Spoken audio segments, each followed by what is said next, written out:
Halo guys, selamat tak jumpa kita. Kemarin aku baca komen dari 3 minggu lalu, komen baru ku baca kapan upload video. Dan setelah itu aku tulis post dan ada yang bilang semangat bang Anda, thank you.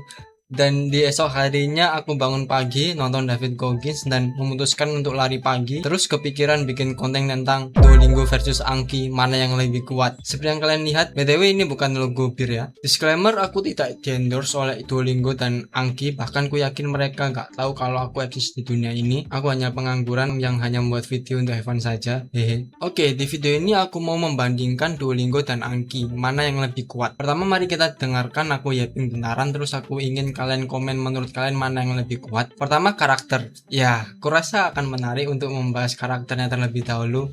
Seperti halnya di kehidupan nyata, kita menilai seseorang pertama kali dengan mempertimbangkan apakah dia terlihat ganteng, cool, sigma, rapi, kece, elegan, dan sebagainya. Intinya first impression. First impression is important guys. Jika kalian bandingkan karakter antara Duolingo dan Anki, yang jelas Duolingo itu kayak seorang ibu yang tiap pagi nanya udah sarapan belum, atau lebih tepatnya coach kah, yang motivasi kita agar terus berprogres. Banyak sekali fitur yang ada di Duolingo yang dibuat agar kita termotivasi untuk konsisten belajar tiap hari, dari hadiah boosting level XP yang bikin kita lanjut progres buat naikin rank biar bisa pamer di story IG. Aku terkadang jengkel karena sering terkena jebakan buto hijau ini terus berkali-kali. Jigsaw. Sebaliknya Anki ini seperti warna logonya cool.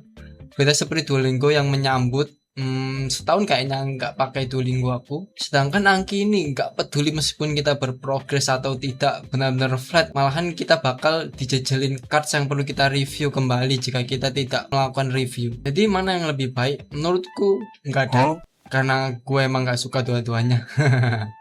Ya sebenarnya di video ini aku cuma pengen share pendapatku saja sih, meskipun mungkin kalian berharapnya aku jelasin lebih baik pakai Duolingo atau Anki. Seperti yang sudah aku bilang sebelumnya, aku nggak di-endorse. Di video ini aku cuma pengen sharing pengalaman dan opini yang kurasa cukup menarik tentang Duolingo dan Anki ini. Dulu aku waktu awal-awal belajar bahasa Jepang, aku pakai Duolingo.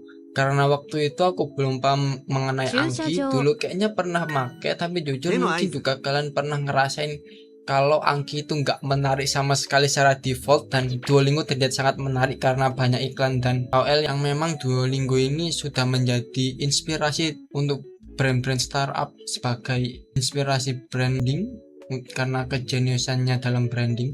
Cerita singkat, Duolingo ini benar-benar jenius asli. Tahu aja ketika jam-jam gabut dan mereka tiba-tiba ngasih notif untuk mengisi waktu kosong. Dulu waktu sekolah banyak banget waktu-waktu kosong, meskipun bukan jam kos tapi lebih ke menit-menit yang gimana jelasinnya. Contohnya ketika guru setelah ngajar materi dan capek jadi istirahat bentar, terus atau kehabisan topik, atau lagi ada tugas yang dimana guru biasanya sibuk jelasin ke tiap anak atau kelompok yang belum paham sama tugasnya, jadi ngantri dan disitu akan ada jam gabut atau waktu-waktu gabut.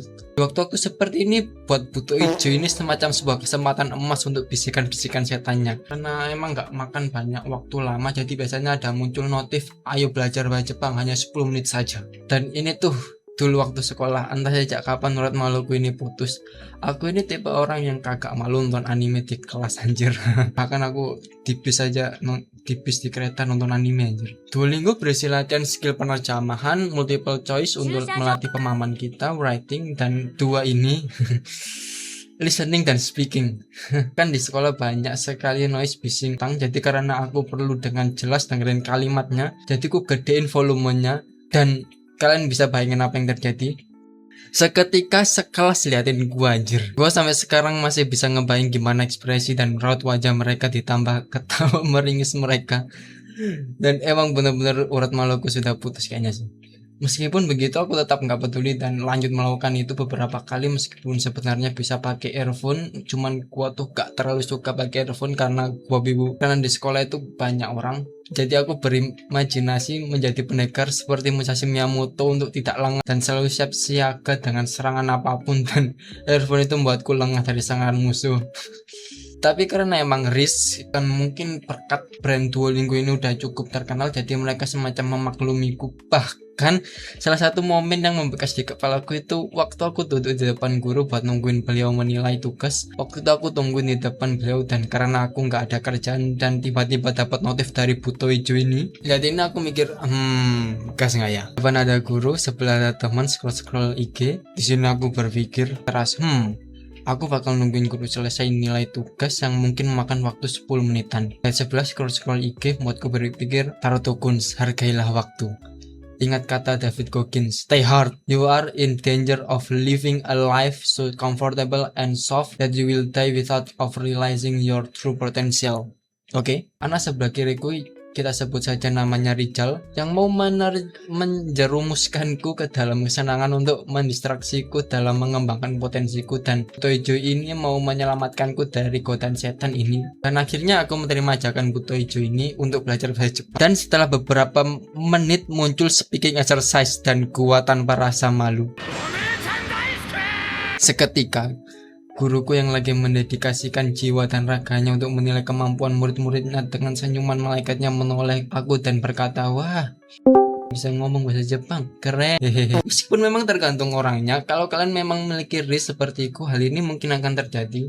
Semenjak itu aku jadi suka sama Duolingo, dan si Rijal yang duduk di sebelahku ini kayaknya iri karena aku mendapatkan pujian dari malaikat di depanku, jadi dia nanya aplikasi apa yang kugunakan. Dari dulu kayaknya aku sudah jadi promotor sukarelawan Duolingo. Kurang lebih sekitar 200 hari setelah itu aku mulai bosan, atau lebih tepatnya aku menemukan cara yang lebih baik, yaitu aku menemukan immersion. Menurutku ini metode yang sangat mind blowing, tetapi aku tidak melihat immersion sebagai metode, melainkan lebih ke cara berpikir.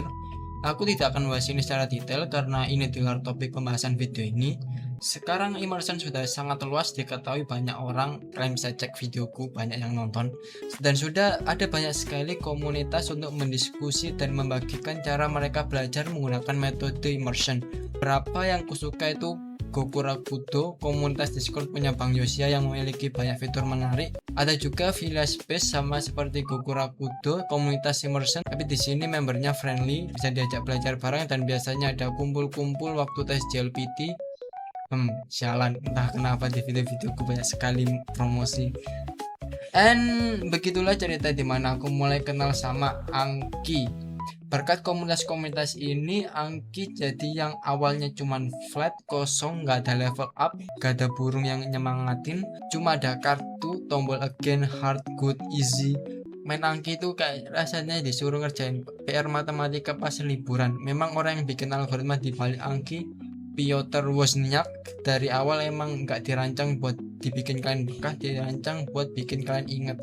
Ini merupakan hal yang sangat berbeda, karena boringnya ini bukan bug, tapi emang settingan defaultnya gitu. Angki nggak punya dopamine hit kayak Duolingo karena tugasnya cuma satu, nyuruh otak kalian kerja keras buat ingat sesuatu tempat sebelum kalian lupa. Nggak ada hadiah visual buat itu, yang ada cuma kalian dan kartu tercinta kalian yang bikinnya itu susah, merepotkan, dan sangat membosankan.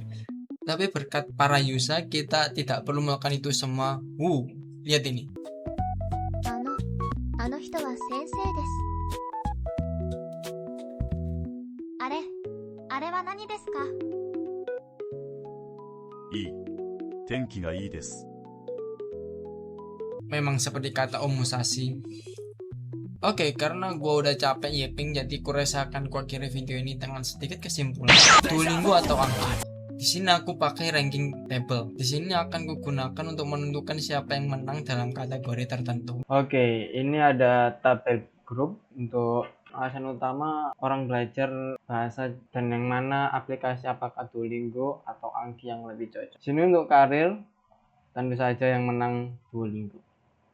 Karena Angki. Karena Angki ini ya seperti lebih secara ingatan jangka panjang, Angki lebih menang.